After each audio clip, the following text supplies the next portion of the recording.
Welcome to 032 Conversations, the podcast where we talk to creatives, see how they live, and how they do their work. I'm your host, Carlo Villarica. It's the first December episode of 032 Conversations. You know what that means, right? Lots of relatives, lots of holiday cheer, lots of parties. And when I was younger, there was a lot of drinking. Those are gone. The drinking has been replaced by a hectic holiday schedule, cakes and sweets, and family bonding. And of course, shopping. You know, I'm horrible with gifts. I'm so bad with gifts that when I was younger, there was one Christmas that I gave my sisters, I don't know, I think it was like a Barbie dress or something. And then I didn't know that I gave them the exact same gift the Christmas before. So for 2 Christmases in a row, I gave them the same gift. So I'm really, really bad with gifts. In fact, like buying gifts just stress me out. You know, not only am I spending money, but also at the same time, I want people to like what I give for whatever reason. Like when I'm in the moment of like buying the gift, I want them to use it or to enjoy what I get them. It's not just set it aside. I think I'm a people pleaser in that sense. So fortunately, I have a wife, Steph. She's great. She handles all of that. Like, I have not bought any Christmas gift for anybody else aside from my wife ever since we got married. So ever since we got married, I've only bought a gift for one person. That's my wife, Steph. Aside from that, she handles all of the gift giving errands. She lists down all the people we give gifts to, figures out what to get them, buys them. I don't do anything. And then even with her, I'm so bad at giving gifts that she has made an effort to make the gift giving for me easy. Like I basically just ask her what she wants.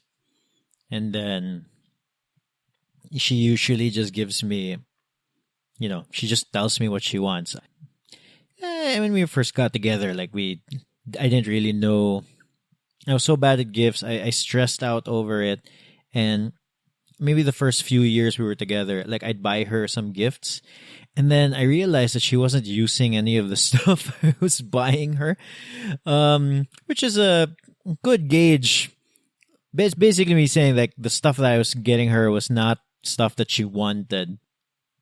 We have decided, or she has fortunately decided to just tell me. I basically just ask her what she wants for Christmas and I give it to her. If I'm lucky, she's very specific. One time she asked me for a wallet and then I stressed out over it. I was just wandering through the malls looking for a wallet. I eventually found something that I wasn't too sure. I think here's the problem. If you ask me, well, I want a wallet, I have no idea where to look. But I think a year ago, this is like the most boring gift she's ever asked. Like a year ago, she asked like she really needed a power bank. And you know what? I knew where to go for a power bank. For a wallet, no idea. For a power bank, searched the internet, found a site that gave me the list of like their best power banks. You guys should check out Wirecutter. I think it's still called Wirecutter. Let me give it a quick Google search. It's basically a website for like tech geeks, and then like they have. So if you want like the best laptop for this particular thing, so Wirecutter is gonna they have a list for the best laptop at this price range, and then they update it all the time. So I basically went to the site, looked for best power bank. They gave me a list. So this power bank is best if you're looking for lightweight.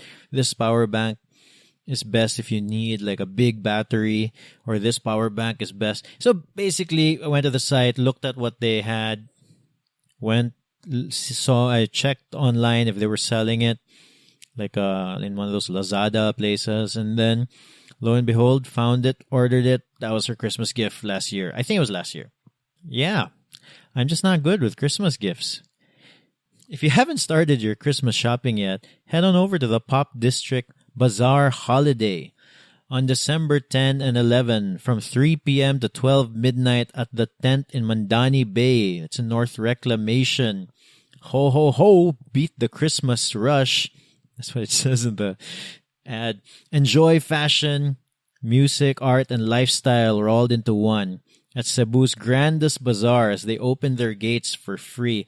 You know, a few months ago, we joined the Pop District Bazaar, and it was really cool. It's our people. You know what I'm saying? Like, you know, the types of people who like to create stuff, the creatives who are into like cool-ish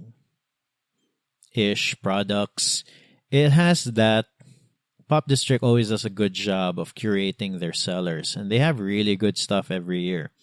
So go and visit. This year, there's no gate charge, no tickets. You can get in for free. You can follow them on Facebook, Twitter, and Instagram at Pop District Bazaar to know more. The hashtag PDB Holiday, I guess that's their hashtag, is presented to you by District Events, co-presented to you by Phoenix Super LPG, Lazada, Angkas, and Alcordo Advertising, in partnership with AIS Advertising, The Median, Big Hotel, One Sky, and Fat Boys Production. Go and visit Pop District Bazaar. Yeah, a few months ago we were in the Pop District Bazaar, and it was a really good experience. They have a great selection of sellers, and we were selling our 032 merchandise. By the way, we're going to be there for this December 10 to 11 bazaar as well. And people were showing up in the booth, and then a lot of them were 032 Conversations listeners. So if you guys visited the booth and bought something, thank you so much. We really appreciate it. So visit the Pop District Bazaar Holiday on December 10th, 11th, 3 p.m. to 12 midnight at the tent Mandani Bay. No gate charge. It's free entrance. Go, go, go, go. Or ho, ho, ho, ho. Today on the show, we've got Amiel Cortes, or as his friends like to call him, Cortz. He works for the Ramon Aboitiz Foundation Incorporated. He works for RAFI as a researcher for the Culture and Heritage Unit. He's not going to say it, but I'm going to say it. He's basically a historian. And then we touched on this in the beginning of our interview, because I first heard him in another podcast, another local podcast called Podcast Historias. It's by our mutual friend, Alfeca. And I'm going to link to it in the show notes. It was a really good episode. Alfeca's podcasts are actually really fun. I just wish she does more of it. But I was listening to this episode with Cortz and Alfeca. And then I found myself wondering about the history of Cebu, because he seemed to know a lot. I wanted a little bit of that in my podcast, because history has gotten a bad rap. Like when I was growing up, and I talk about this in the podcast, but I'll riff on it real quickly. But when I was growing up, history was not an interesting subject. We just didn't have that many good history teachers. If you think about it, history is basically chica. It's like the best stories that happened in the past, and then that's still worth retelling today. So it's not just dates and names. It's chica. It's chica about what happened before. So I've floated around the same circles as Cortz before. He was also, and he still is, in the band scene. But unfortunately, I never really spoke to him or met him until this conversation with him. So, as I mentioned, he's still in the band scene. So I'd like to congratulate his band, The Family is Under Attack, for launching their album, South of the North Star, last month. After you listen to this podcast, give them a listen on Spotify. Before we get to this historical conversation with Cortes. If this is the first time to listen to 032 Conversations, please subscribe. We have a new episode every Tuesday. Download a podcast app or go to Spotify and just subscribe. And then every Tuesday, we're going to show up on your phone and you're going to get a lot of this talking goodness. Let's get to that episode with Amiel Cortes. Cool. Sige, let's... Okay. All right. Nice meeting you, boy. Nice. Thank you very much for having me here. Yeah, dili kay nalingaw ko kay I listened to the katong podcast Historias with Alfeca ba. Okay. And then honestly, lingaw kay siya pamina kay Mark, obviously friends mo ni. Yeah, it's kanang Sige ra mo gumigpa.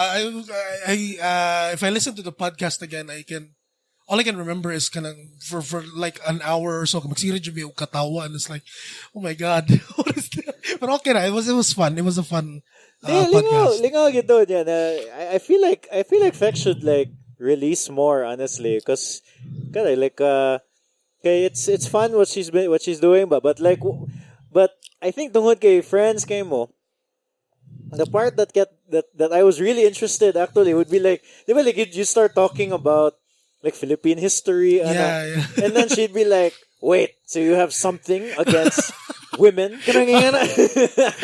Well, that's kind standard Alfeca moves. But, I think because we're friends, so that's why she can do those interjections. Yeah, easier po ng connection when we did the podcast. Mo bitaw.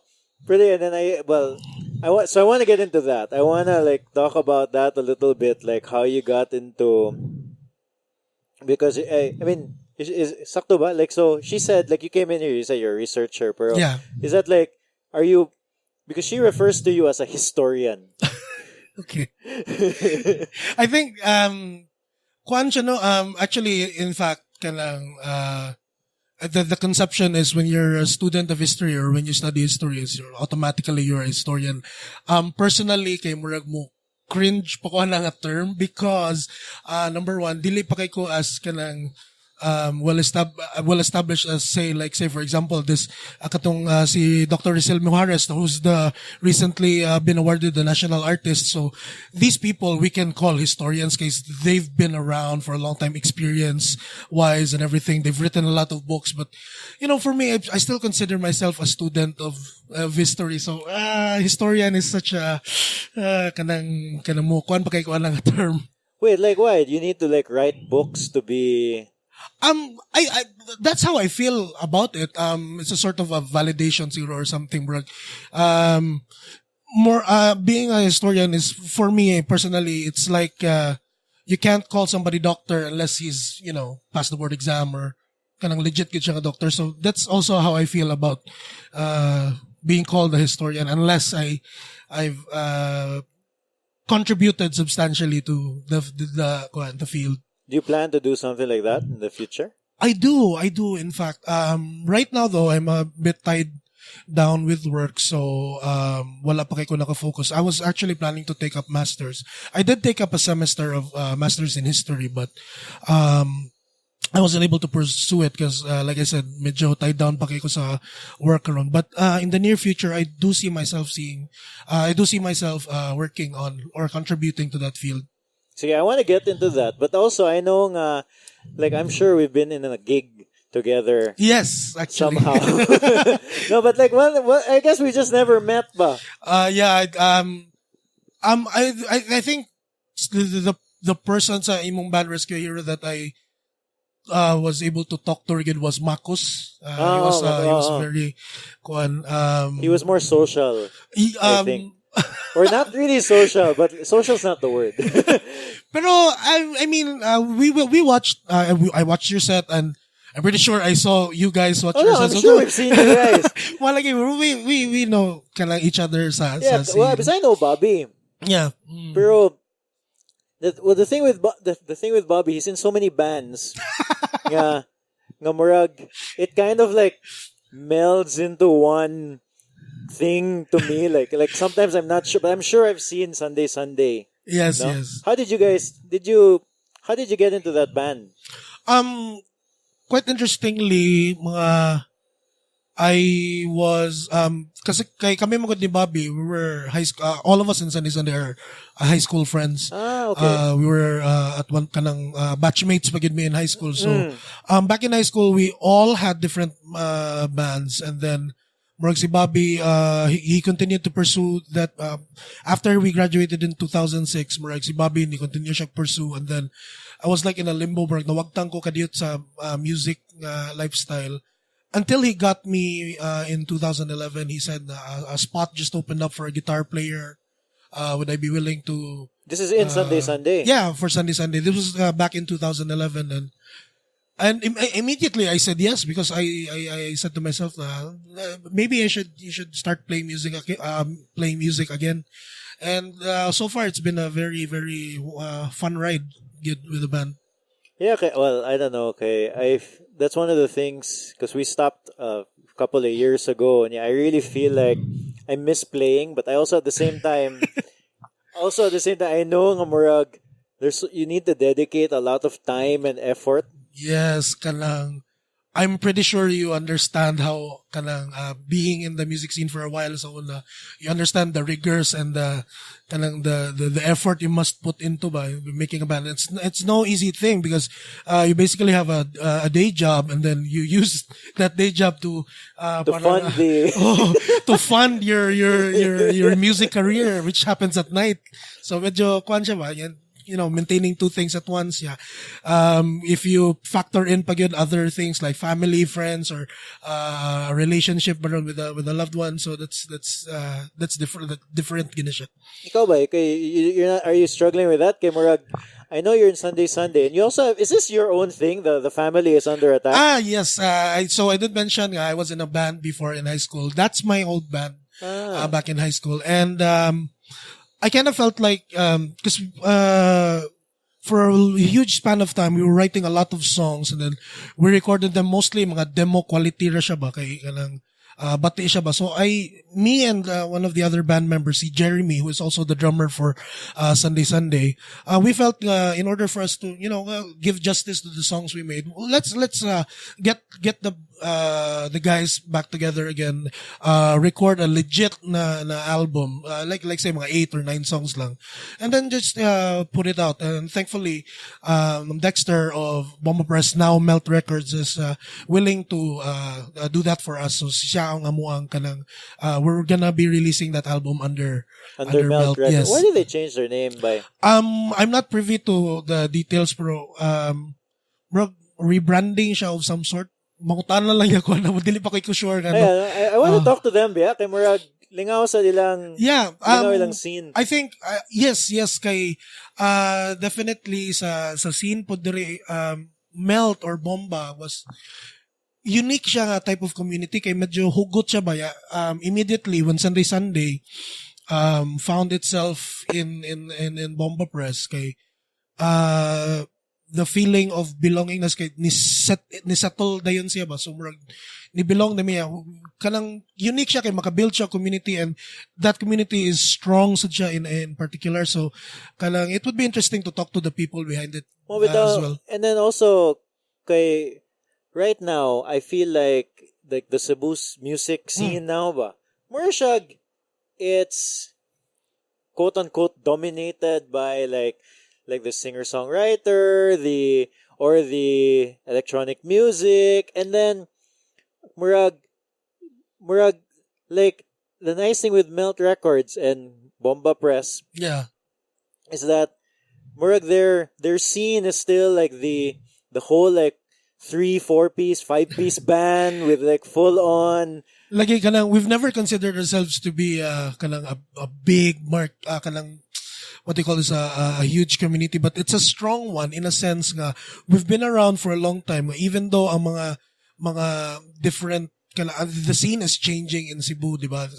There used to be a time na kusog kayo ang punk and then ang emo, and then karon like you said it's electronic music, singer-songwriter, but we've always been there, like not really in the shadows pero more like a hovering figure lang ba, naaragid siya, constant siya nga pirme ba, and Mo na siya. It's interesting.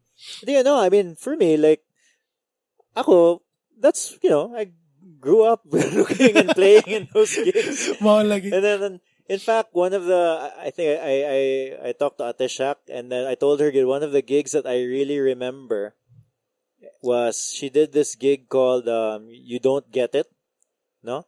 But it was under Harikiri Mosh gihapon.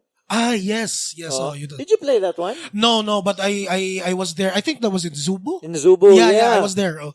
And then I really told her, I feel like almost all the bands in that gig really kind of, I mean, it was my jam ba. Oh. Like, that was like my scene. Unfortunately, more sa to, 5-6 bands, But like, lingaw kayo, but I felt like they had the music coming out of that particular gig had legs. Like, it lasted a while, sad ba?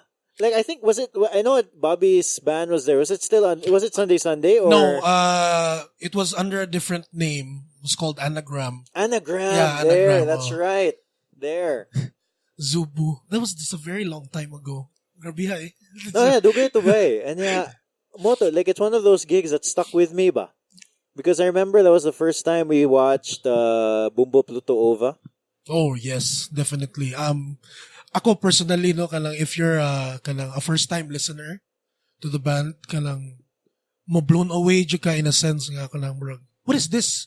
Dili ka kasabot, but in the long run, if you give it listen 2-3 more times, you slowly understand the structure behind all that noise, all that, and that's the beauty of it. So, karon, I really enjoy watching them play. Yeah, mura ko if they play in like say, if Bombo plays in a gig for the first time, like in a different venue. Okay, mura ko, I'll be on the lookout sa audience. I was like, you're gonna have a great night tonight. No, because it really is an experience. Yeah, exactly. Yeah, it's a great experience. In the end, to me, it stood out because it showed me, like, at least because it's hard to explain what their music is. No, it's like this sonic noise landscape. Yes. Oh, no, but it showed me this is possible man di ay. Yeah, Pwede man di ay ni. And then at least for us, we pulled directly from them and said, at least the mindset ba, we're like, you know what? So we made this like super pop song, and in the end, we called it the fuck you portion, and then I love that. Yeah, and then we just kept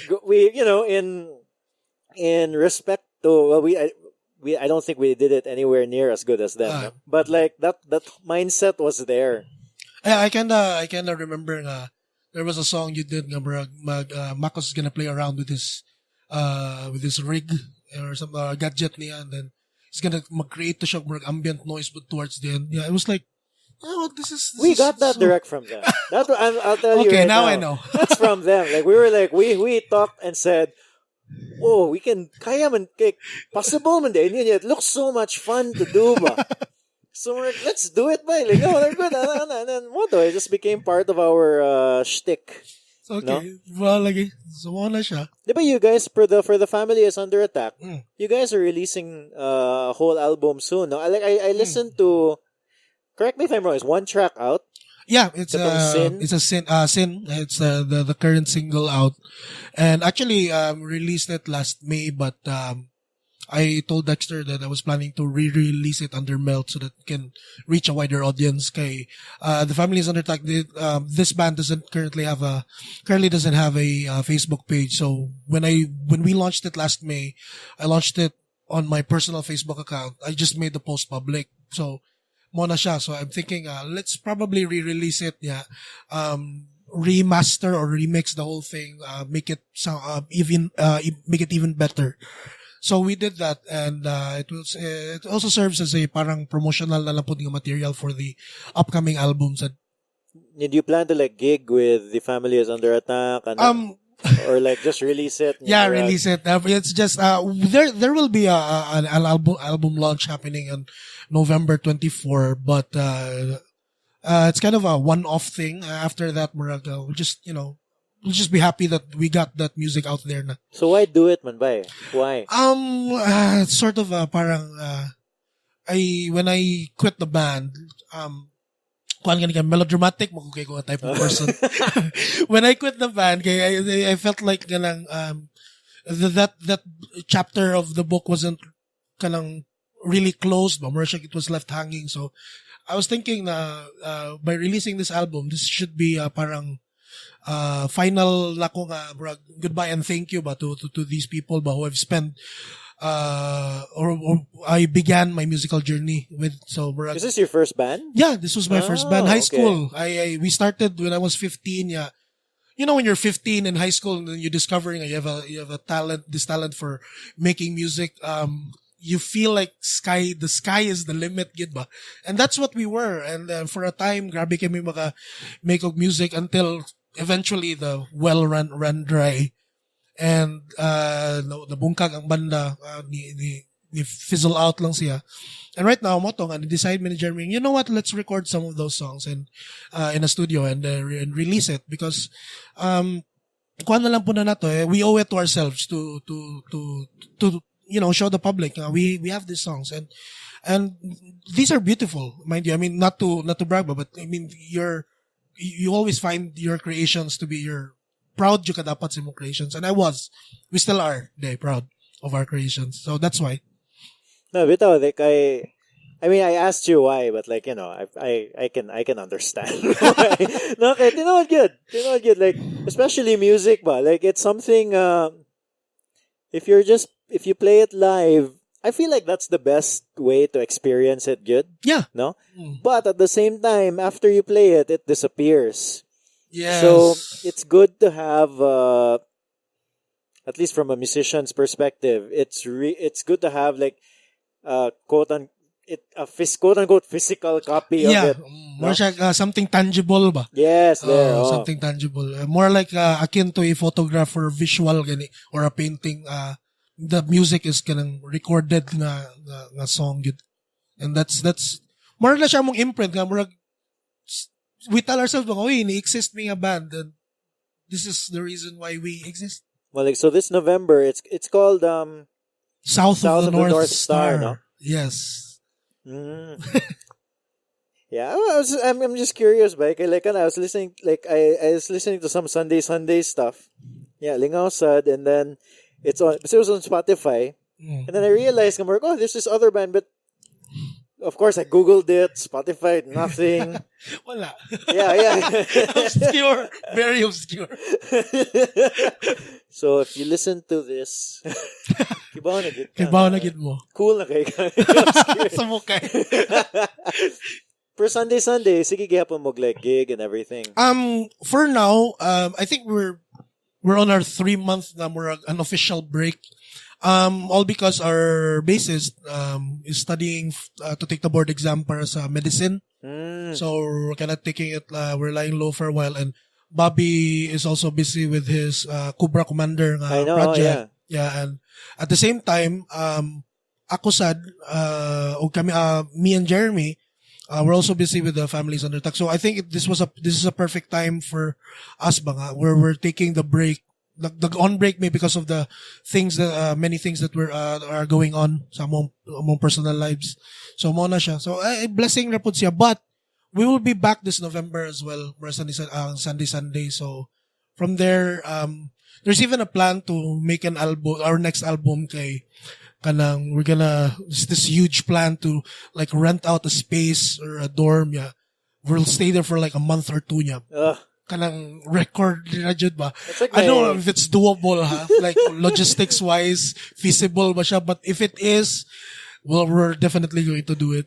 That's my like recording dream. Like you know, like was it? I can't remember which band it was, but I remember reading. I mean, so many bands did this, like Led Zeppelin. Yeah. That's how they do it. Sa gawas, mga big they bands. rented a house. Oh, rent a house diba? or a warehouse, anything. Metallica did it sa ilang St. Anger na album. I watched the documentary. Oh yeah, I remember that. That was a good documentary. They rented it, but bati lang to siya nga. That wasn't a good album. Yeah. I didn't but like the documentary was really good. Yeah, it was. Yeah, it gave you this perspective on how musicians think, how they do their kuan inana ba. So it's not really a hard thing. Yeah, if there's one thing you notice in Cebu, kay from one album to the other, kay dagan gid siya pila ka years. So that's a long process because, like I said, considering you have a day job sa nya to fund your kuan, yeah, sometimes you also have other priorities. So that's why the album always gets to be the one last good ba on your list gani. So mo nga dugay siya mo work. So maybe we'll try to shuffle things up a bit yun nga mo stay me in one place para mo gawas gid ang tanan creative nga juices mo flow. So I hope we can do it. It's a long shot, but kanang it's not something that's completely out of the window. Yeah, no, it's something that kaya man. I mean, like, obviously, you guys are probably all still going to your day jobs. Yes, yes. In the morning and afternoon. And then when you guys come back, you're just like, somebody's on the guitar, somebody's on the... Yeah, that's, kalang dindot siya, in a sense, baka marag kalang, you're like a superhero or something. You're living a double life where you're a blue or a white collar guy in the morning and then you fight crime in the evening. But at this instance, kay kanang mga artists lang or mga recording musicians. No, that's cool. That's cool. Because, I don't know. I've seen like some videos. Like, I know that at least for The Family is Under Attack, like the drums was recorded in room 11. Pero like the other stuff, was it like a home studio? Or? Yes, it was a home studio, and it was basically just a laptop and. I don't know, dili kay ko tech, wala ko kasab, basta, Jeremy had this equipment thing, he plugged into his laptop and from there we worked on the instruments, bass and guitars, but for the drums and vocals, we needed, an isolated space, for the studio for that, so we did that separately, but for the guitars, we did it at home, it was a home recording.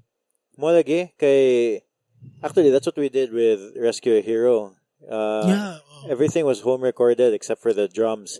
But like listening to it now, sometimes I'm also like, man, I wish it's so easy to say now, I wish we spent a little bit more money and then just went to a studio. But at the time, what man good? At the time, kay tihik mo kay me. Pero di ba, ang nag-produce sa inyo, ang nag-con sa album was Brian, it was under Brian Sakura? He mixed it. Mixing. He mixed okay. it. But the drums were recorded separate I believe in Cebu at the time. Okay. That I don't think it's there anymore, no? In Escario. I'm not sure. I haven't been there in a very long time. I think wala. But we recorded drums there. Most of all of the guitar and bass in my room. No, we had a closet. We opened it. Made sure walay motor ni Agi. That's really a funny. I can totally relate. Oh my God. Yeah, boy, kapoy kay to niya. Like we turn off the aircon, and then you'd see the makoy like singing, and after 10 minutes, naningot na siya. The struggle. Yeah. And but like some vocals I know we re-recorded in Brian's place, no? But like it was good. It was fun. At least we have like a tangible. Lagi. But I guess you would really have to agree. There's also beauty in DIY, man. I mean, it's hustle. The hustle siya, but there's a certain beauty to it. I know for sure. Daghan kay like the bands that I love nga murag nagsugod yun sila. If you listen to their first album, you don't realize nga kind of DIY man di ay sila, no? Yeah. So anyway, So one of the biggest reasons I wanted to ask you here after listening to that Alfeca episode is I just wanted to talk to somebody who knows a lot about history. Oh my God. No? Okay. Let's get like a little like background because I remember because I was in college and then I was a bad student. Like I just I was not motivated. Ano ba? Aren't we all? Yeah, because I think you had a long I can remember now. Oh my God. You had a long winding road. I just remember you listened to the whole thing. to graduating. But anyway, I'll tell you something. Like I remember like the subjects that I loved was actually history, and then that was particularly because of the teacher. So shout out to Mr. Tirol and Mr. Lozada. I hope I'm getting their names right. In Ateneo in Manila, no? Because they made history really interesting because prior to that, I'd have like teachers, and history is memorizing a date, memorizing a name. Yes, that mo na siya, that's really one of the problems. And ironically, when you loved history, I abhorred it. I really hated it. High school to college, mainly because of the way it was taught. It's all about memorize this name, this important person, this important date, what happened here. It was like a lot of memorization, and bruh, it's not worth it. Bruh. Well, the question is always, what's the point? But when I got to college, especially when I became an undergraduate student of history, they had a different approach. They made you understand the circumstances of that time period, so that you can understand why such an event happened in the first place. And we didn't focus much on big people, because the approach of history for a very long time was always from the top looking down. Like, that's why we all know names like Jose Rizal. These are, that's why Rizal is a subject. yeah, that's why Rizal is a subject, but nobody, rarely is it talked about, the ones at the bottom, like the common soldier in the war, or the women during the common people. So, that's what was being taught to us in college, looking at history from the ground up. So that approach was very interesting, because it kind of gives you helps you paint a clearer picture of Cebu or of the Philippines in general. So that's what made me love history. I was a late bloomer. Where did you graduate, Gani? I graduated AB History sa University of San Carlos. Okay, yeah, because you're right. Like, going back to, you're talking about the ordinary soldier. Now, I remember my teacher in history. So, we were studying like I'm gonna get this wrong, but we were studying like the Greeks, kind of mga Spartans, Athenians. Yeah. Okay, now, this was before the movie 300 came out, no? And then he cool kay ba, lingaw kay ko, because he was saying, okay, this is the formation, and he draws the formation on their attack formation, like when they're. I forgot what it's called. With the spears the spear and the then shield. the shield. Yeah. I don't know also. but I forgot. but I remember being really, really interested, because he was getting that specific ba. And then me as a student, I'm imagining it in my head. Like, I like video games, so it was very easy to imagine something like that. Like, he would describe how long the spear was, how high the shield was, what the formation was, and then like a year later, 300 came out, and then they were basically, it was 300. Yeah, they were basically doing the same thing. It was accurate, but the thing about 300. Oh, I'm sure. Okay, I know you're gonna. No, I just. It's funny thing, because you can actually see a lot of YouTube clips about this. That 300 is this spectacular movie about the Greeks defending their democracy or whatever, because they were considered to be the first democratic country or state. And the thing about it was, if you look at history, it was, they painted the Persians as bad guys, when in fact, if you look at it closely, it was the Persians who seemed like the good guys. They had better things going on than Greece.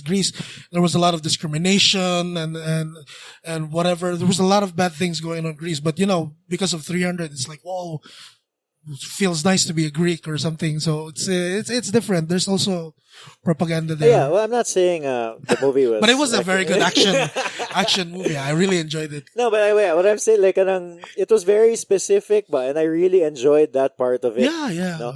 Yeah, which by the way, you reminded me that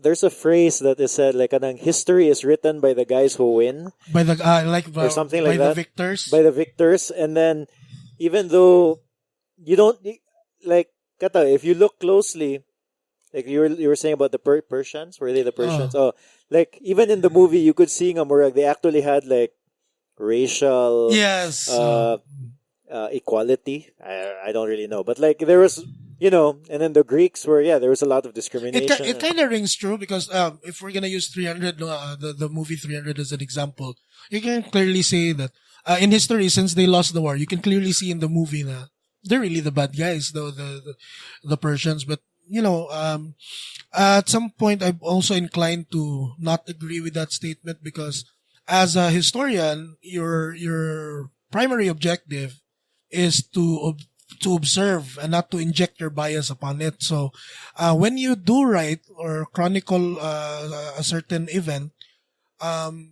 your objective must be you have to write it as objectively as possible with no bias. So, but of course, dili gyud na siya malikayan, no? Especially if you're writing for this group or for that group, dili gyud na siya malikayan. But that is the true purpose of a historian, is to basically just to record history the way you see it, not the way you feel about it.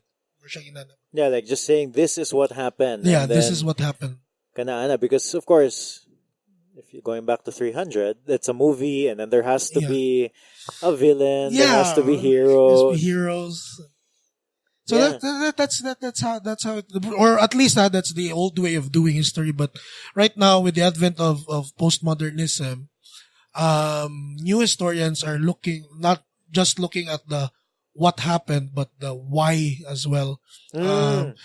Before it was a very touchy, medyo kuha na siya, it's something that these historians would not touch, and the why, because the question why tends to be, your answer will tend to become biased depending on how, because why, it entails a reason. But in postmodernism, they're asking it now, but I forgot what the method is, but there's a method to it that can be approached, that you can approach it objectively.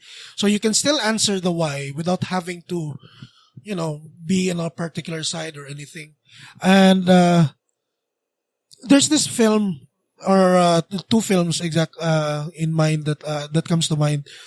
Clint Eastwood, he released this film called Flags of Our Fathers. Okay. Which was about the American, which tells the story of, it was in World War II, Americans versus Japan, that sort of movie. But it was told in the perspective of the Americans.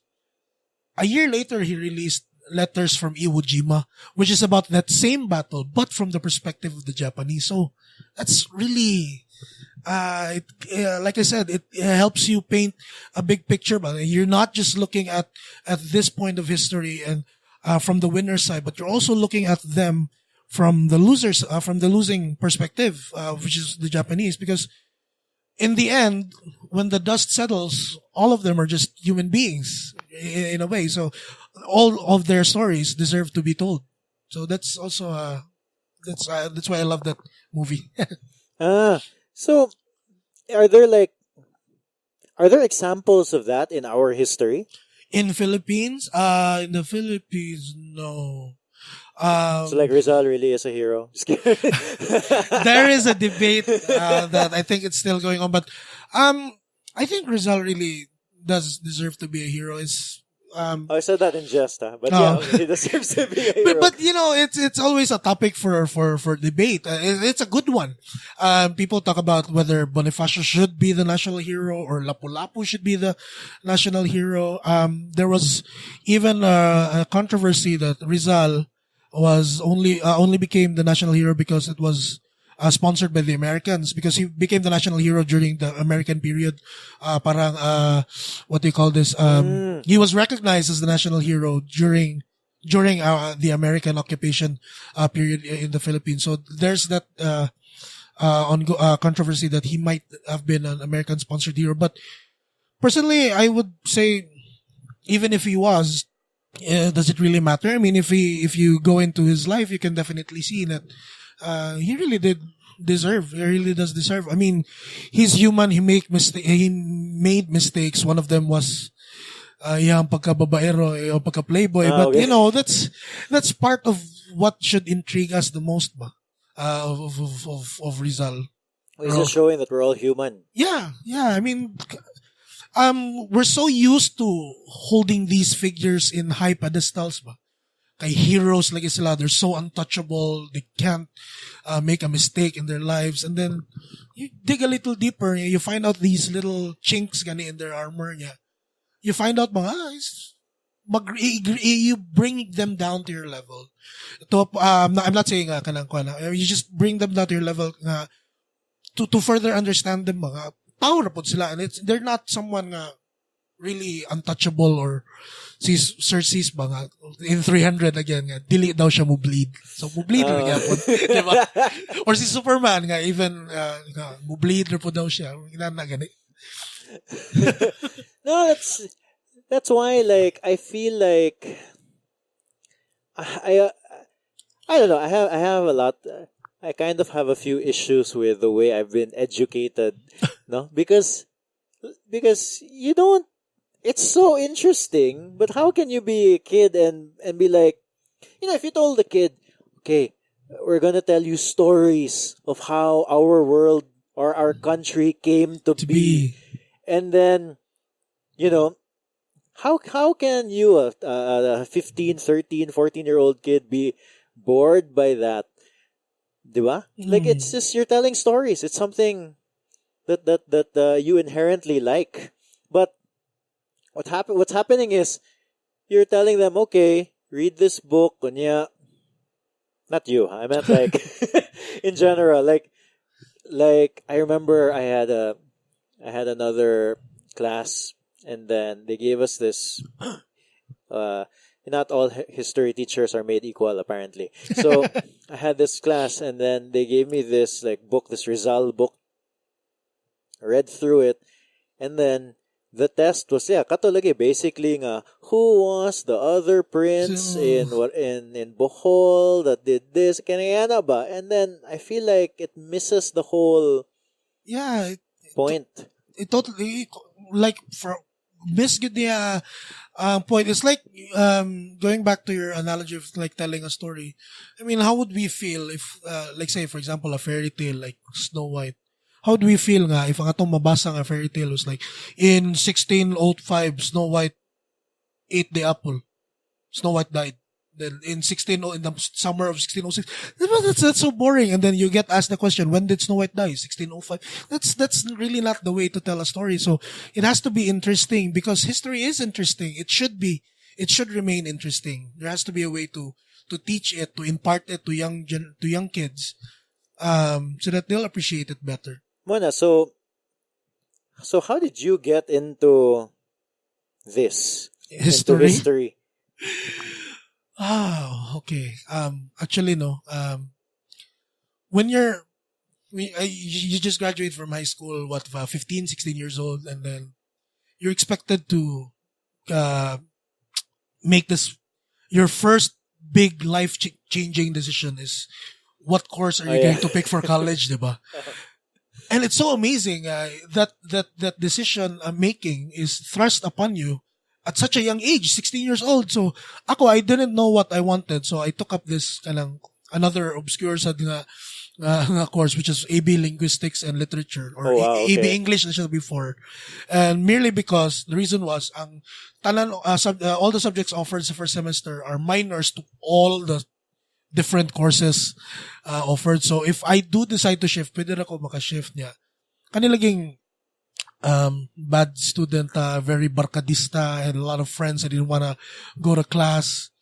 Wala ko kaabot sa cutoff. I got kicked out. And the only reason why I went to AB History was because the department, my choice was supposed to be education.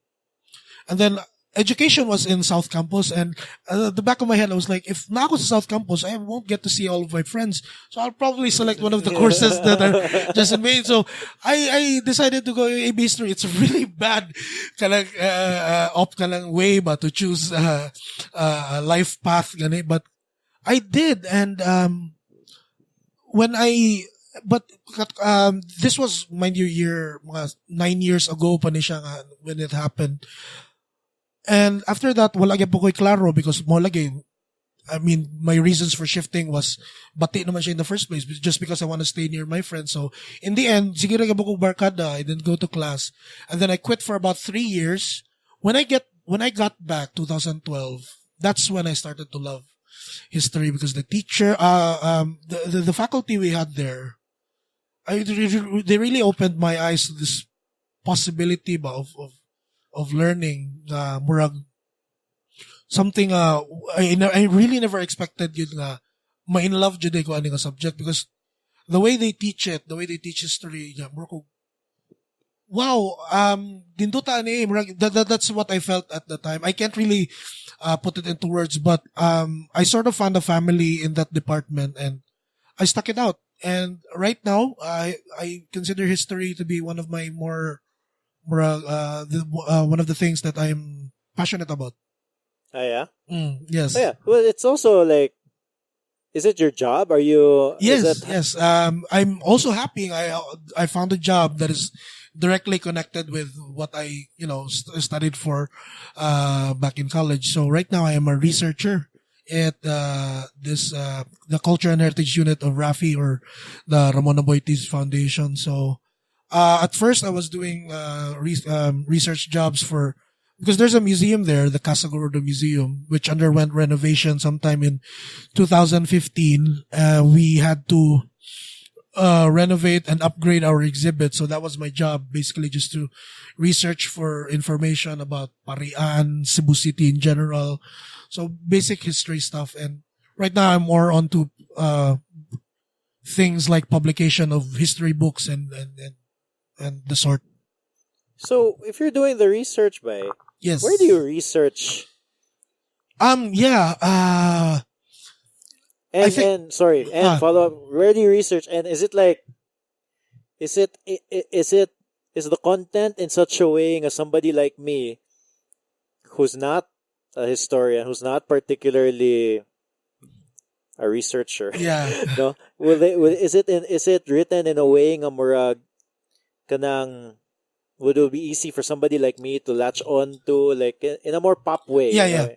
So the idea and the challenge there is, how do you convert something so academic into something that's, more, can be consumed by everybody? So, as a researcher, the first thing that you do is basically you just have to write it academically, the whole thing.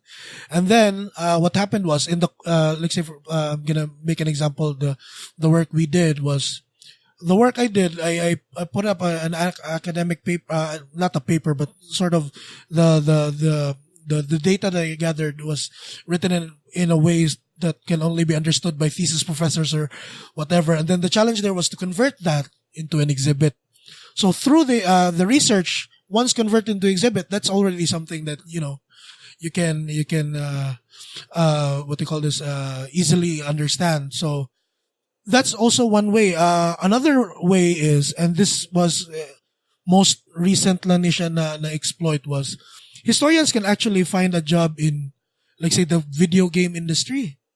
Like, say, Assassin's Creed. That's not something you pull out of your head, but the idea of it. But so it has to be anchored in very, very accurate details. Good. So that's where you guys come in. It's apparently it's one of my dream jobs. Get to work in a video game industry to provide information. No, because actually you're right. That's true. I'm not familiar with Assassin's Creed, but I played Hearthstone. So it's from the Warcraft mythology. Yes. Is that the term? And then there's so many like characters na that did this and did that, and then I'm sure there's a Wikipedia on Warcraft somewhere. And then of course when the newer games are made, and then they start kanang calling back to what happened before, it has to be accurate, no? Oh yeah, in a way that also kind of works. Because primarily, the number one requirement to become a historian or student of history is really have to read. And not just memorize, read and understand concepts understand circumstances. And that's it. So, ma-apply mo siya anywhere. Even in Hollywood, movies, there has to be a certain degree of accuracy. You can't make a period piece like a World War II film and just put in the elements you like. Like, would it be nice to put a cell phone in there? No, that's not that's historically inaccurate. I mean, it's the 1940s, so why would you do that? So you need a historian to validate all of these. So that's also a nice way of looking into it. There is a place for kanang a job that's considered to be parang old timers kay siya ka job in the new scene, which is movies, games, or books, bro, So or it's whatever. it's not just kanang there's possibilities of other jobs from it, and not just like working in a museum. Oh, working or a teacher. That's like the number one option. Good, it becomes the main option. Good for most of us who graduate AB history. But I think there are other opportunities out there as well. Very slim pa kay na siya nga mga chances, nga opportunities. But there are. No, but I also think more siya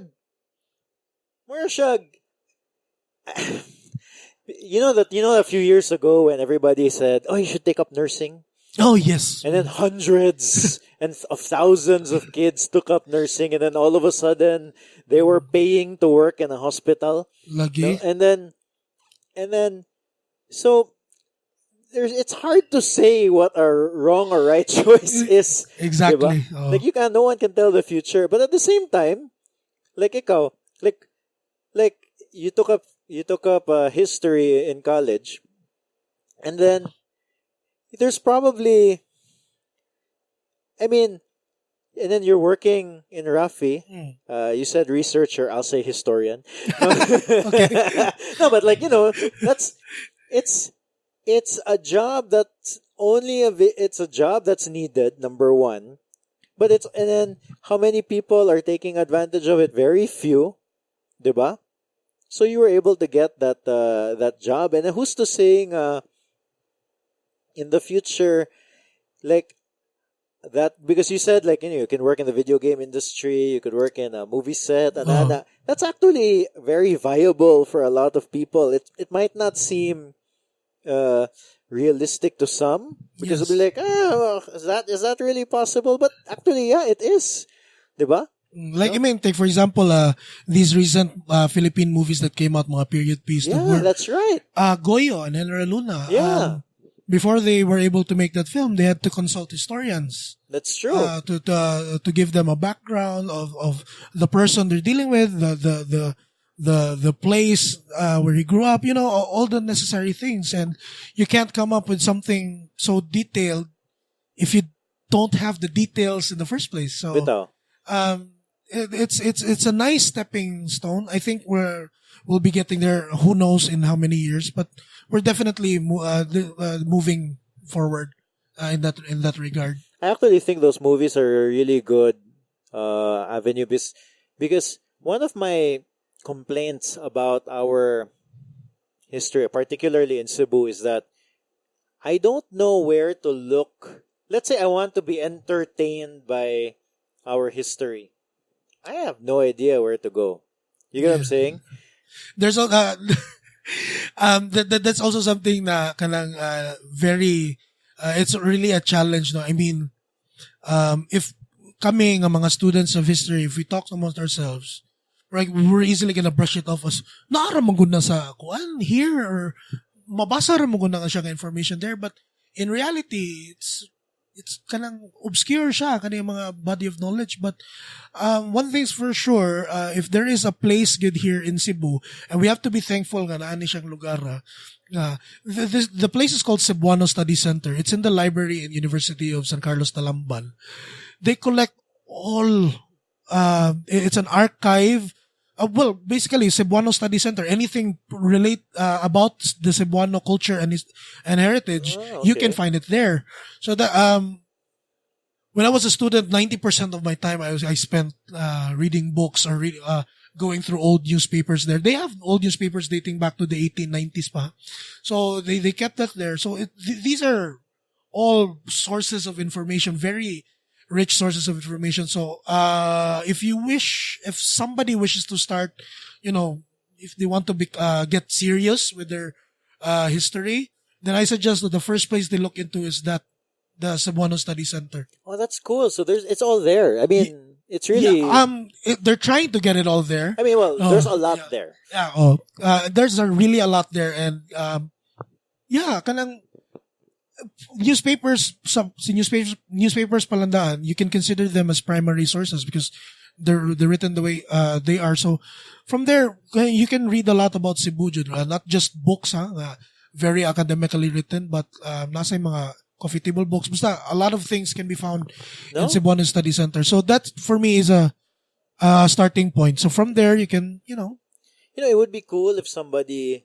So, like how they how let's say like a writer will get all the data and then they'll write a book, and then the book is with the intention to have it read by a lot of people. Now, there's the reason why not many people go to the library to read the sources is that it's just not compiled in such a way for like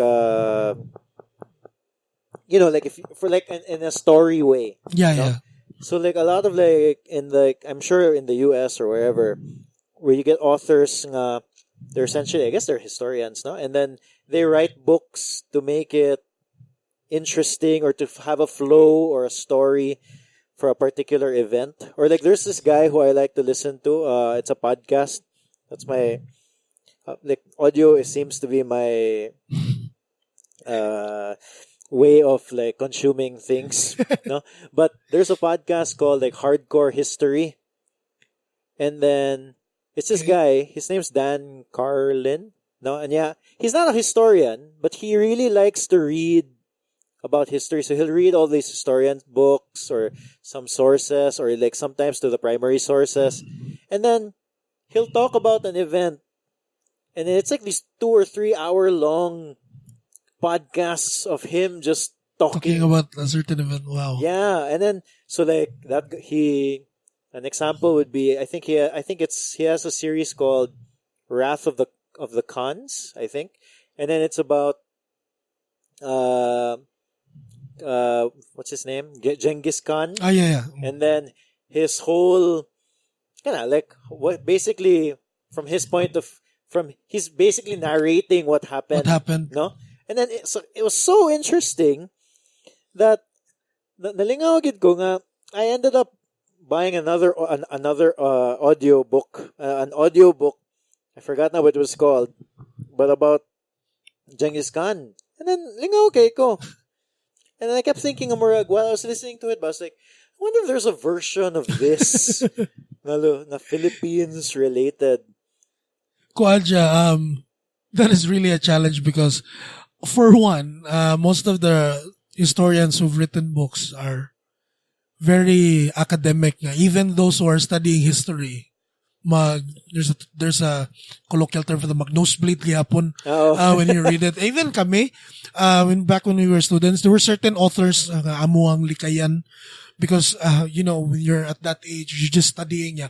Apart from all the other requirements from all the other subjects you're taking, then you have to read this book by this author who just uses very very complex, this complex understanding of the English language. No regards to the reader. Lagi, highfalutin na dyan kayo mga words ba? And you're like, wow, I just read through a whole paragraph and I didn't understand anything. So sometimes there are moments like that, Bampod. So it's really a challenge. So I think the reason why you enjoyed that podcast or that audiobook was the one who was narrating, or for lack of author, I guess.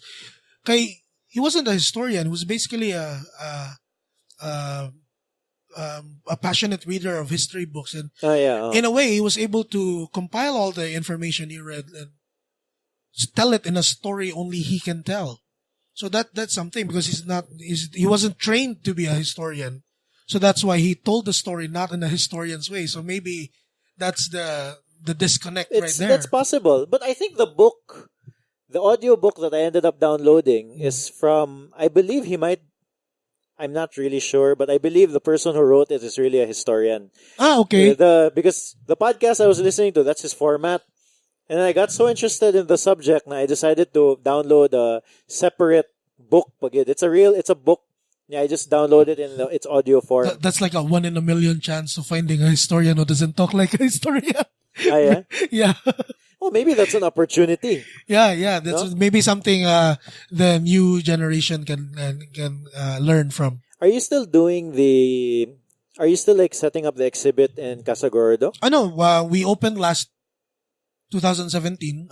We've been open since, so All of the exhibit that you'll see in the ground floor of the museum is well, it's a product of the research. So yeah, like the documentary, there's a 10-minute documentary there about Cebuano architecture. That's also a product of my research. So yeah, we're already open. So right now I'm venturing onto other things as Yeah, well. wait, what you doing now? Right now I'm in charge of publications. So we're there's a new unit. It's called the Research and Publications. So we're in charge of publishing books about anything and everything about Cebu. Particularly culture, heritage topics. So anything from history to any topic from culture, like say food or what do you call this, dance or theater, anything, just as long as it's from Cebu. Anything interesting that people might not have heard of? Like I remember, I didn't write it down, but I read like a piece that you wrote on the internet. Nga murag, it used to be. I forgot, you probably remember it. Like it's and Thursdays and Sundays kanay murag kanta kanta like Yes, the Serenata. serenata. It's a what do you call this? I wrote that article. I did a research on Serenata, on the Serenata, and it's not particularly unique to Cebu, but the thing is, it happened in Cebu at a very long time, and then it didn't. So, it was interesting in a way, What's serenata for the people who are listening? Serenata is it's basically the Cebuano perception of it, or of what the word is related, has been related to is it's basically just spending an afternoon, like say in a public place, a park or a plaza, and then there's a band who plays, usually not jolly music, more of like instrumental, or usually napod na siya singer, but more siya mga love songs, pud siya gamay kundiman style. It's basically just they only usually play it in the afternoons, on specific days pasajud, and somehow people got to calling it serenata. So that's it. When was this? How long ago was it? This started during the late 1800s, mga 1880s, 1890s. Was it like every day or? No, it was every Sunday sa Plaza Independencia. There were kind of mga musicians there. Murag, because, in a time nga wala pa yung malls, the next best thing when you want to go out, because if you're bored at home, is to go to a public place like a plaza or a park. So, when people, usually mga young kids or kind of mga not millennials, pero teenagers, usually, mga young adults, spend time, at the time, because, it's the perfect opportunity to get out of the house, meet your crush baron or whatever, and then, there's this music playing in the background that's like pseudo-romantic pagid siya, so it kind of helps you, in setting in the mood, so that you can, get the chance to know this significant other better. So these are kind of mga very simple times pagid ba. And then it stopped probably because of the war, World War II. And then it got picked up again because at a certain point, people just stopped coming to plazas, no? And especially with the onset of radio. So the radio brought in parang new forms of entertainment. It's like that technology was very groundbreaking at the time, especially for Cebu nga bagura nakadungog nagsige nagpamalit og mga radios ba. So moto na ni die down ang serenata because of the radios, and then somehow the pick up report siya again, and then it died down. These things mga yunana nga butang. But I would dare say it was because of the radio that the serenatas were really cool, because it really offered this variety of this whole new experience of new entertainment. And all of a sudden you can listen to the same music in the comforts of your home. Exactly. And then not just music, if you wish, like drama, you can listen to drama, music, the news, even the news, you don't read it anymore. You listen to it on the radio. So at some point mura siya og kanang what do you call this? It takes, because when you read, you take up time. Unless when you're just listening to the news on the radio, you can do something else. So, it was very convenient. So, moto nga, na in love kita sa radio. At the time when Yeah, it at came the out. time. There was that phase.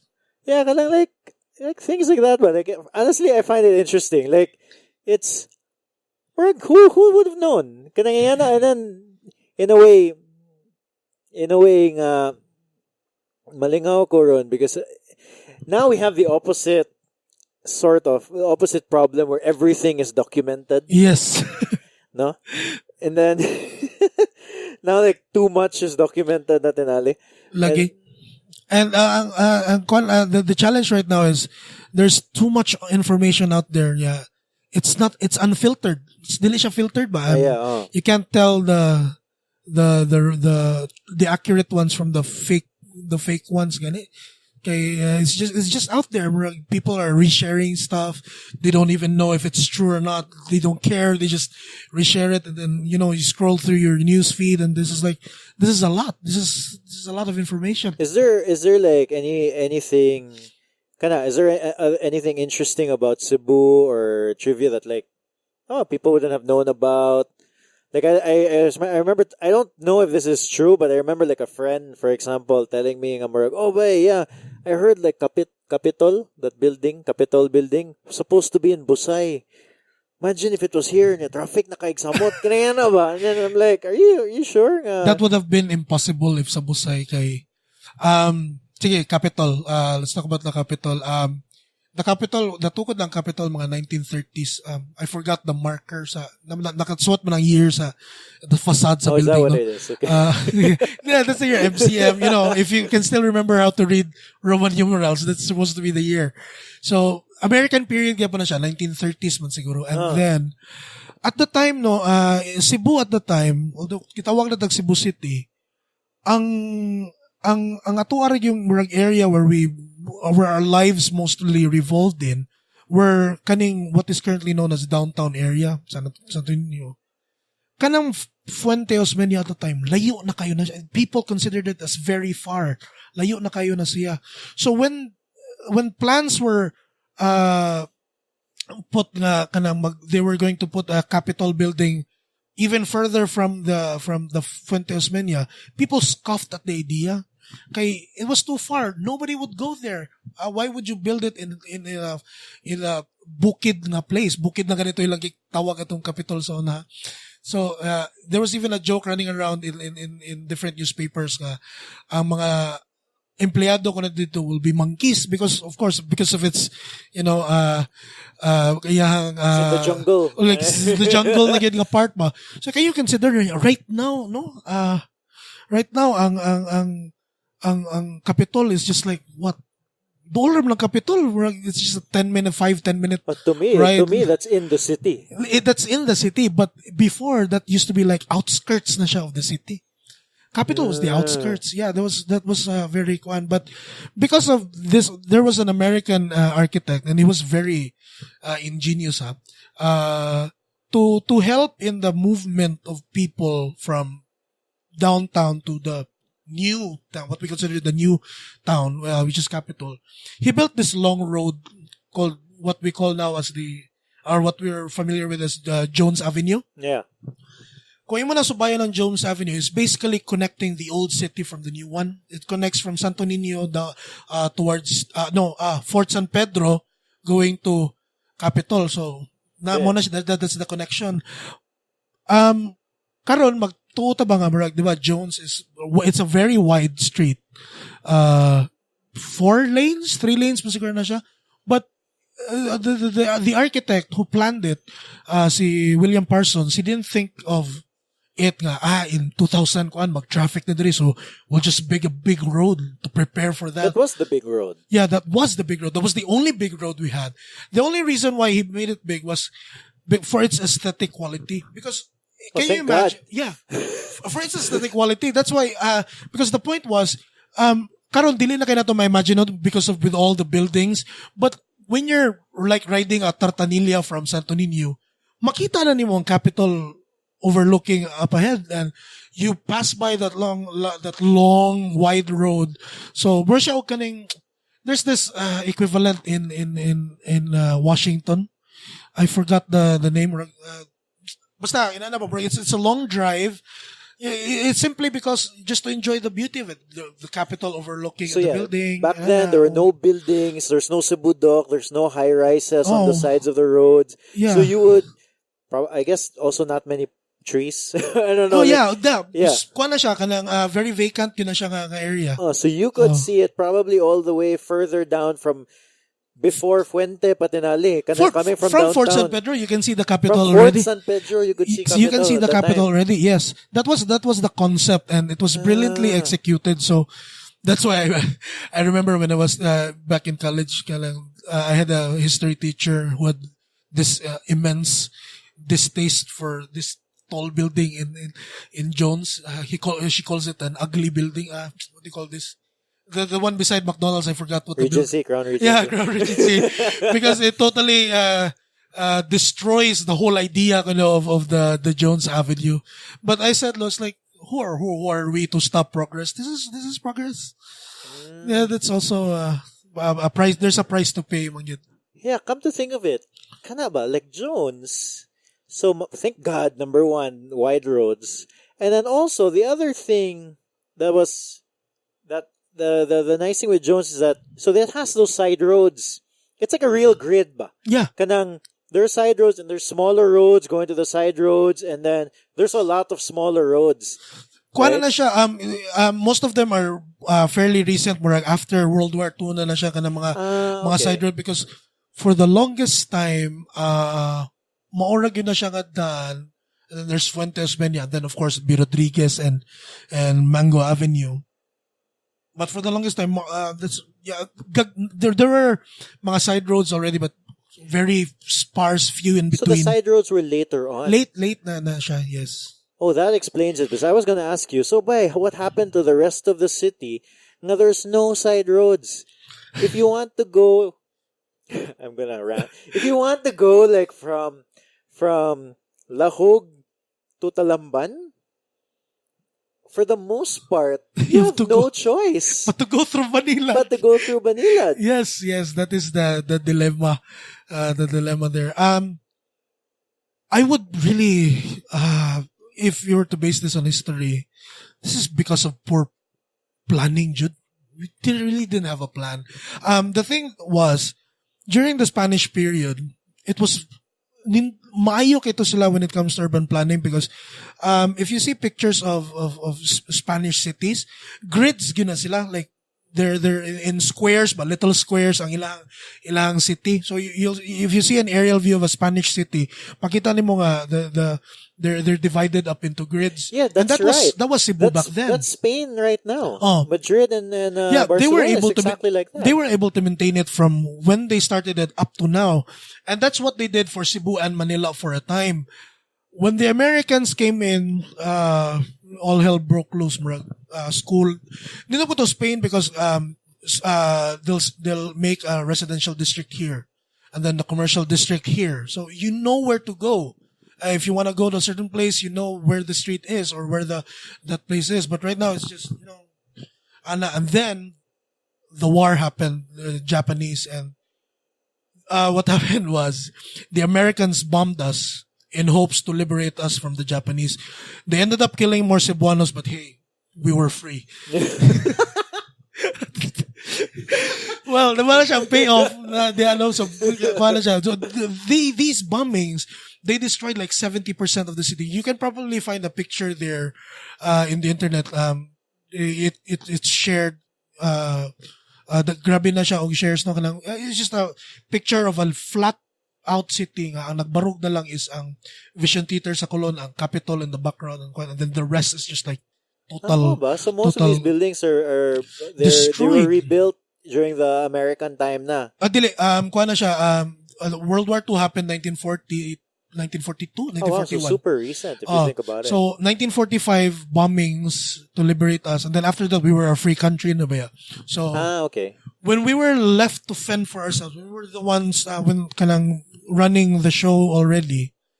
that's when the mistakes happened because there was a clearly laid out plan from the Spanish period to the American period.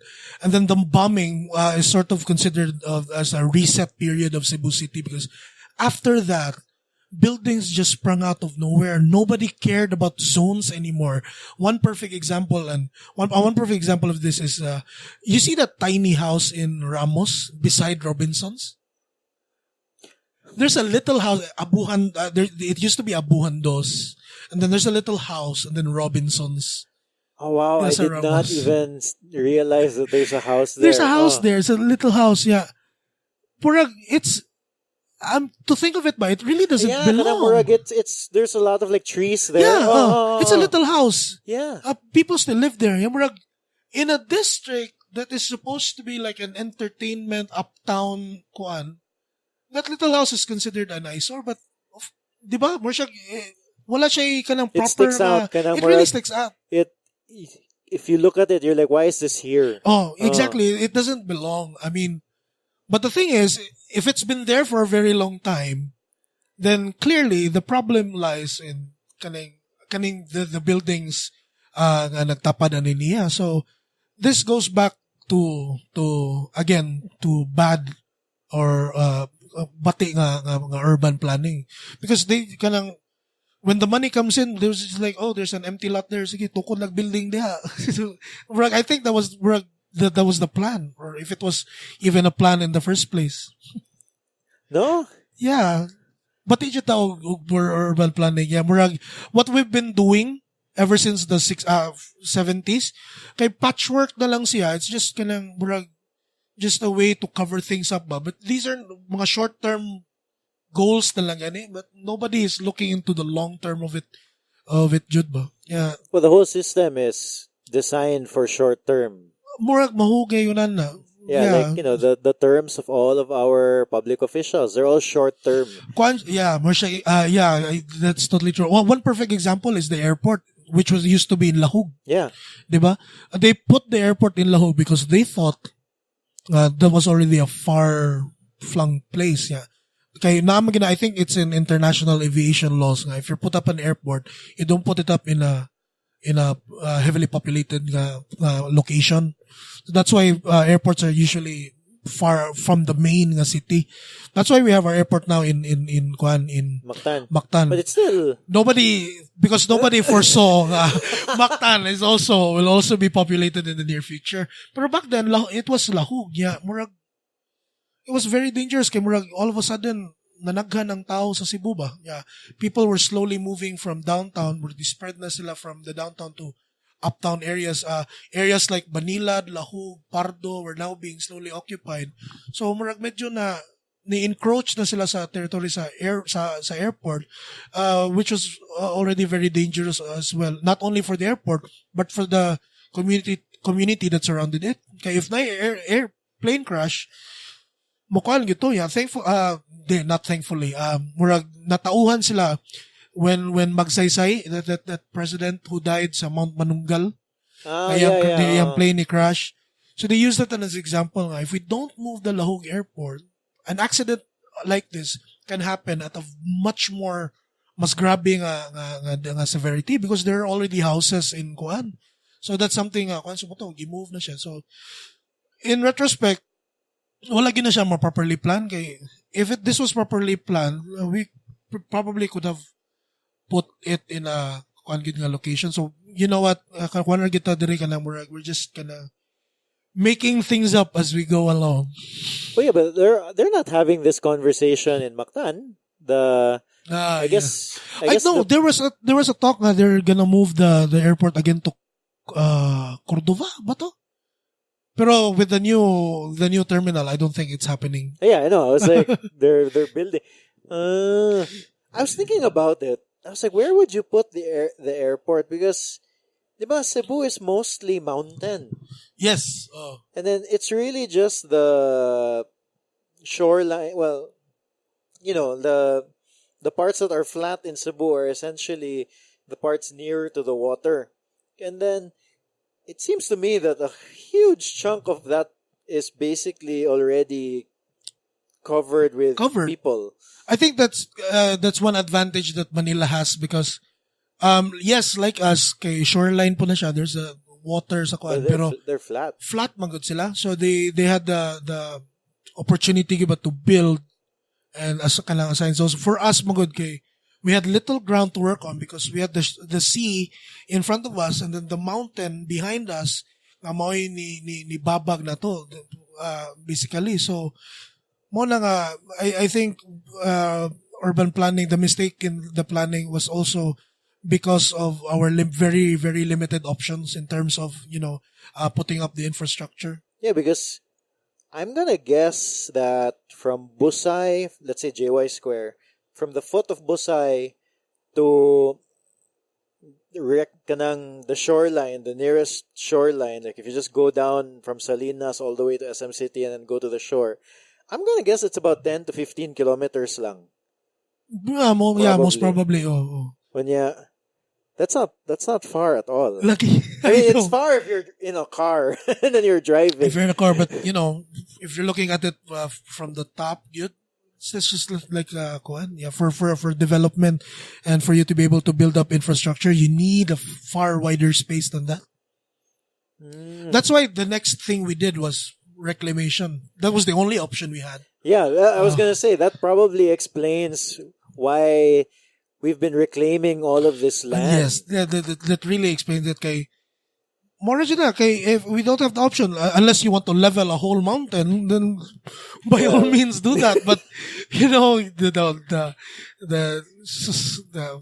what do you call this? Ang negative impact. So the next option you have is to just reclaim the land. I mean, there's a lot of sea in front of you. Just reclaim some of it. This is why I wanted to have this this talk by. It's like I kept thinking, these roads are stupid. And I'm sure there's some sort of explanation. I didn't expect you to have like some insight, no? But then wow, no, yan na ba?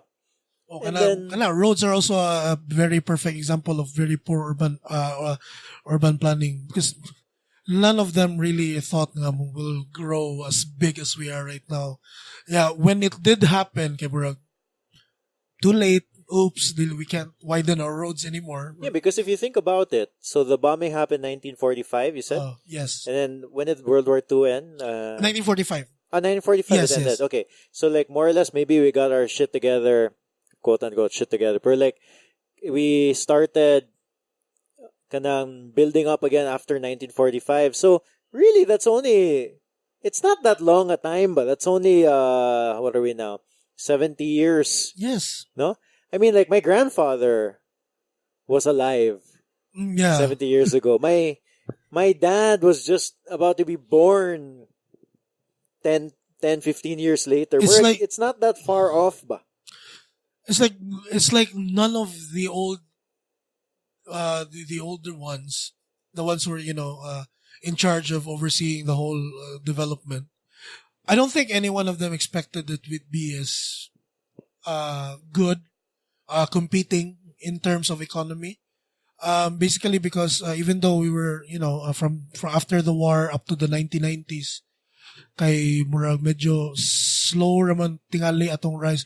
I'm not really sure, but murag I think slower atong rise sa atong economy.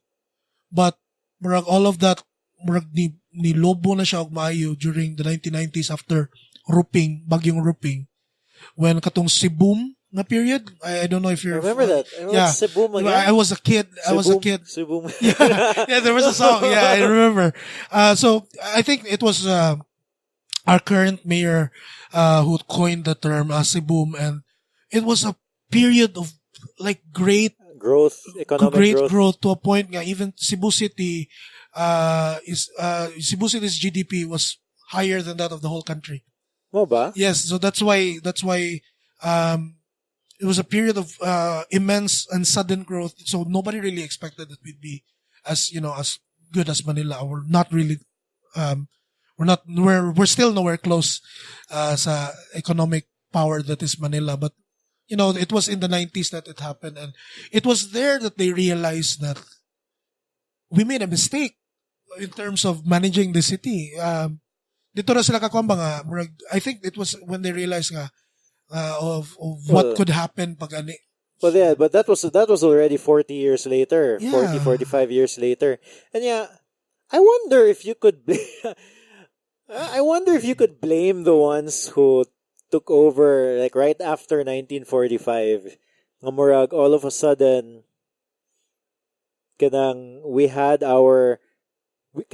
were the masters of our destiny. Like we were the ones making our own decisions. And then Yes. I wonder if you could blame them nga murag all of a sudden, yeah, we have money. Let's put up this mall right here. And let's put up this thing here. And then no one was really, because if you compare, like we're talking about like Spain. Mm.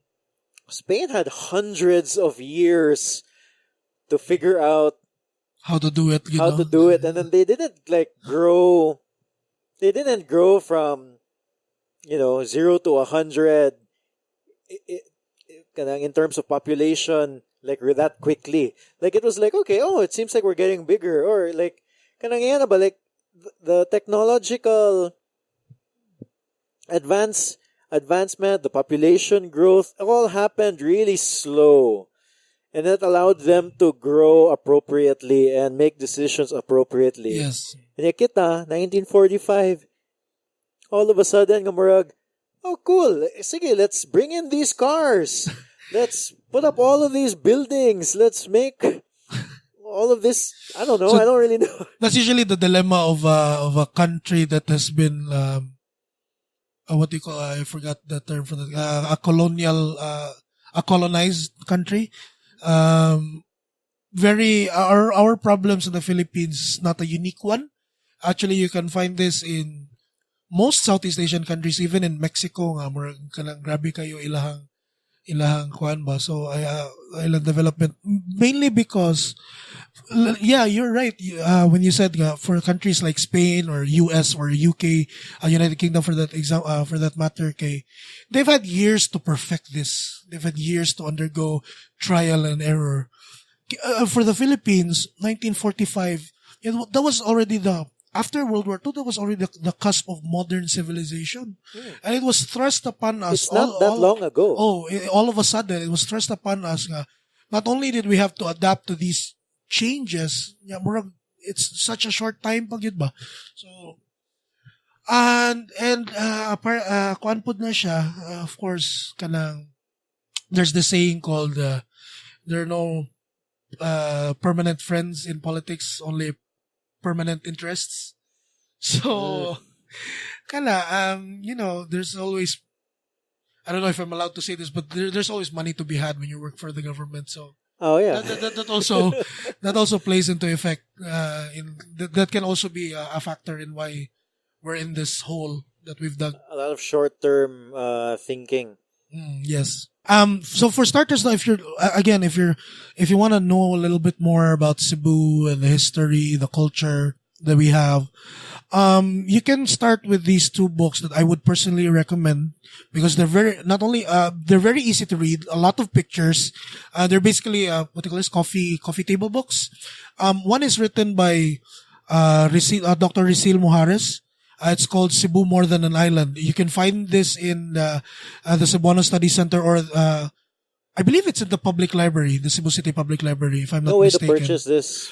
I'm not sure because this was a very long time ago, so I'm not sure if it's still in print or if it's out of print. I can't say. There's also another coffee table book by Lucy Orhelio Miller. It's called Glimpses of Old Cebu.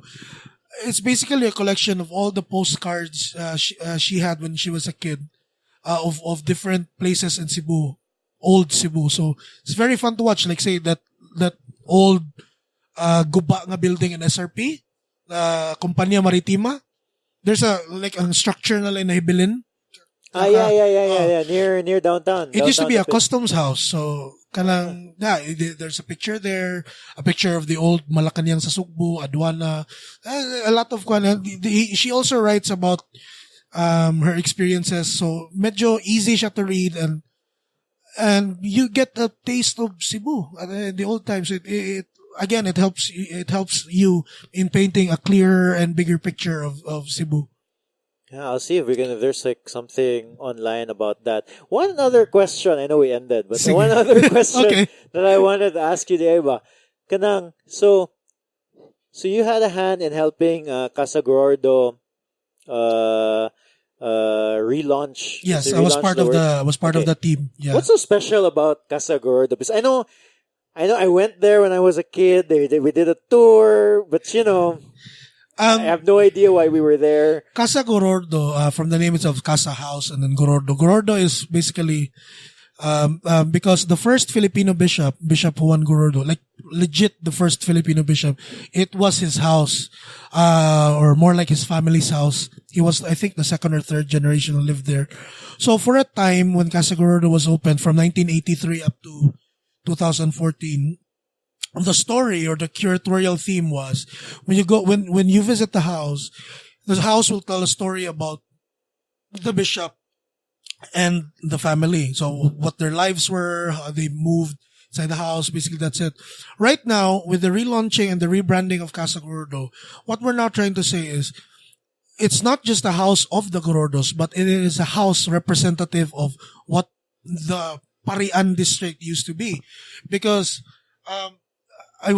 this was running through my mind the whole day on what to talk about. Because I also want to talk about why we don't have a Chinatown in Cebu. Manila has a Chinatown. Oh, yeah. Cebu doesn't have one. We used to have one. That's the Parian district. Because from the 1600s up to the 1800s, Chinese immigrants from mainland China who come to Cebu, the Spanish officials didn't want them mingling with the locals and the Spanish, so they separated them across the river. There's a river there now. Okay, canal na lang na siya, kanang sa Colon. That canal, it used to be a very wide river. So that served as a natural border between the city proper and the Parian district. So the Parian district, they are na-assign ng mga Chinese, and then about the Chinese, wherever they go, okay, kanang very industrious gani sila. So eventually, in not only in Cebu but in Philippines in general, okay, mo gani sila one of the few nga dali kayo madato. So by the 1800s, Parian district was this very wealthy community of Chinese and Chinese mestizos. Like 90% of the elites of Cebu City can be found in the Parian district. One of them were the Cortes. Ironically, were not Chinese. They came from a Spanish clan, but they were rich, so they basically lived in that community. And eventually, so that's what we want the Casa Gordo to be, as a representative of what an affluent family could have lived like in the past in that community. It's a representative of the community itself. So the reason why we don't have a Chinatown anymore is because there used to be a church there.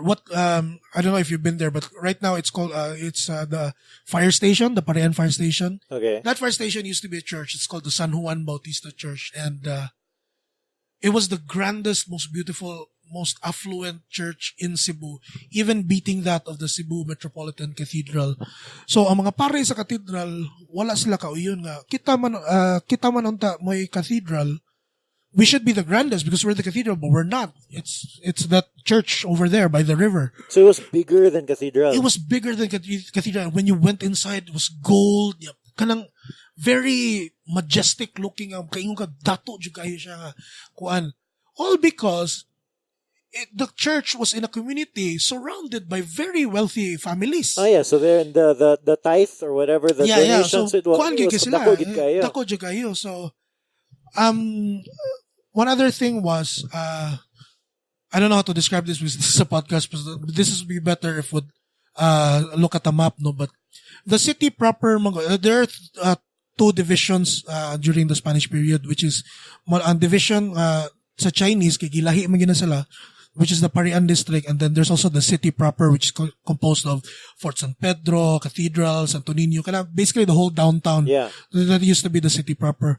Now, ang city, the problem now with the Spanish who were managing the city was, they were cornered good kayo kay to their kuan sa ilang north, sa ilang kilid nila is the sea already. Sa ilang kilid pag yun is where the natives lived, kanang mga Indio, mo na siyang San Nicolas.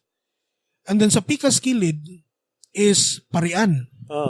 The Parian community. So boxed in sila ba? They were boxed in.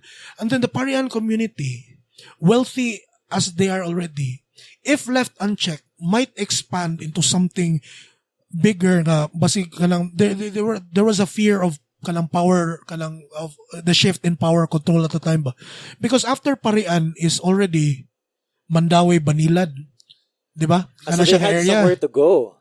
They had somewhere to expand, but the problem is kana siya nga, and they're already encroaching because after Parian is already Banilad, and Banilad is owned by the Agustinians. They call it the Banilad Friarlands or the Banilad Estate. Dako kina siyang area, Lahog, part of Guadalupe, Talamban, part of Mandaue, up to Consolacion. Inana na siya kadako ang yuta sa mga Agustinians. And the Parian community at a certain point in the early 1800s, nag-encroach na sila sugod kaya they were really heavily expanding. Yung mga dato pag yun sila mga communities. So what the Augustinians did was they launched this very kanang strategic kuan nga ilang petition ang church to be taken down, because the church was the center of their parang kanang murag what held the Chinese community together ba. So they petitioned to the Vatican to have the church destroyed. It was a very mga pila ka years ni undergo nga. Of course, nibawas man po ng mga Chinese community. So it was a long process of kuan gyud not sure if litigation ba term na, pero gikaso gyud na siya. But eventually murag the Vatican ruled nga ipagubag gyud ang simbahan. So what it did was, it was for the first time in church history gyud, and kuan siya not just Philippine church history but kanang global nga church history ba nga, a church was destroyed where it was taken out stone by stone, and the stone was distributed in all parts of the country. After ana, kay murag, since there was nothing holding the community anymore, they all dispersed. Some of these communities are living in different parts of Cebu. Like say for example, the Noels and the Garces sa south, Garces sa Talisay, Noel sa Karkar, the Alonsos and the Alfonsos sa north.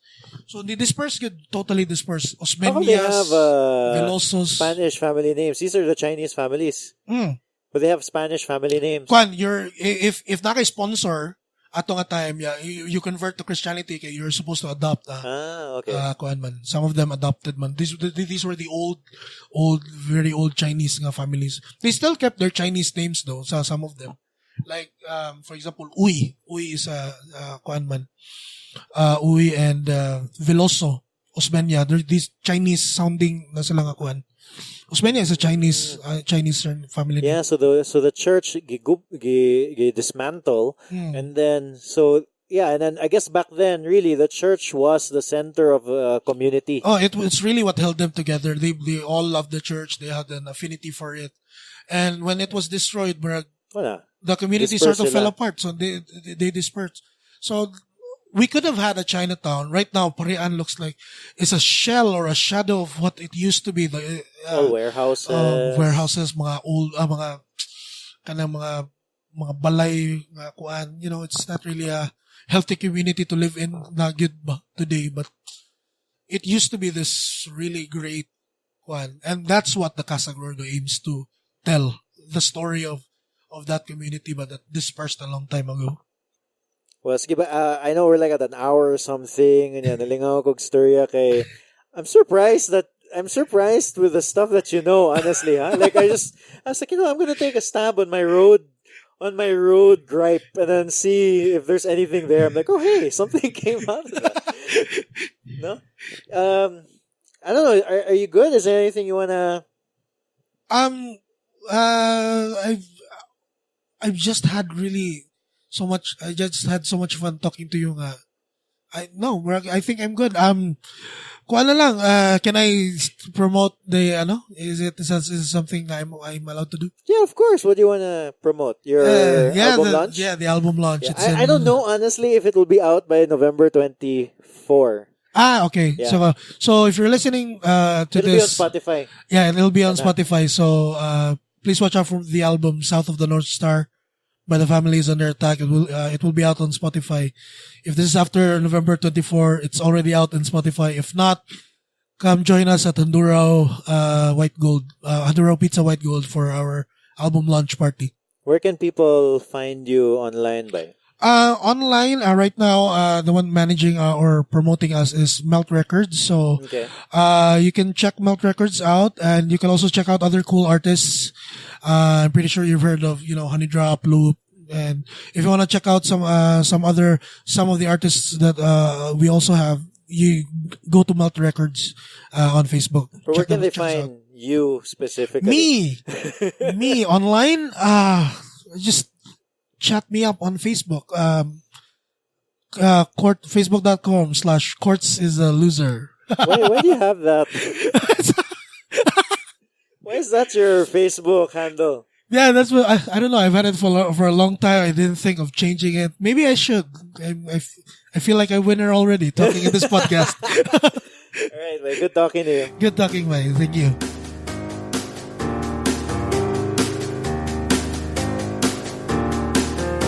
I hope you enjoyed that conversation. I learned a lot, and I was re-listening to the interview and the edit, and I realized that I feel like I should have asked more about Cebu's history. So if you want to hear more about that, let me know. Head on over to social media at 032 Cebu and let us know. Tweet, Instagram, Facebook. Just send us a message, whatever. But I found that really interesting, and I think I want to have another episode just like that. A little bit more talking about Cebu's past. Thanks to Pop District Bazaar for sponsoring the podcast. Make sure to head on over on December 10th, 11 at 3 p.m. to 12 midnight at the 10th Mandani Bay in North Reclamation. The music is Piano March by Audionautics. I was recently talking to somebody who's coming up in the podcast sometime in the future, probably next year, honestly. But he said that the intro, outro music was very Rescue a Hero. I appreciate that. I think my music choices, stuff that I like to listen to, was kind of stuff that I ended up playing with the band Rescue a Hero. So that's pretty cool. If you'd like to support the podcast, subscribe on patreon.com/032 or buy 032 merchandise. Head on over to 032.com. We have an online store, or visit our stockists. We sell 032 merchandise in Republic and BTC, American Boulevard in SM City, Cebu, and Hip Street in Ayala Center, Cebu. Actually, we're looking for more places to sell merchandise. So if you have a store, hit me up. Send us a message. Another way to support the podcast is share this episode on social media. The more you share the episode, the more listeners we get, and that just means we get to make more 032 conversation episodes. And lastly, leave a review on iTunes. Let the Apple algorithm know that you like what we're doing and that you think we're doing a good job. Okay, that's it for this. For the first December 032 Conversations episode. I'll see you next Tuesday.